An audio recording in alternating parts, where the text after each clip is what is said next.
मलिका आपुई अमैले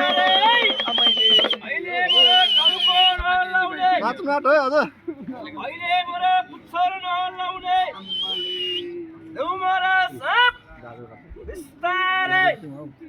अब मोरा भनेको कुरा मान्न सुरु गर्ने कसैलाई टोका टोकी नगर्ने कसैलाई झम्टा झम्टी नगर्ने देऊ मोरा साप मैदानमा लडाई झगडा कुस्ती मारामारे देऊ मोरा डिस्को गर्न सुरु गर्ने हेर्नुहोस् है दाजुभाइहरू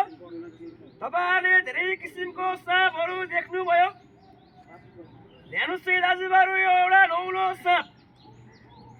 हेर्नुहोस् है दाजुभाइहरू यो नौलो साँप हो नामै नौलो साँप यो दाजुभाइहरू कसरी भनेको कुरा मान्दो रहेछ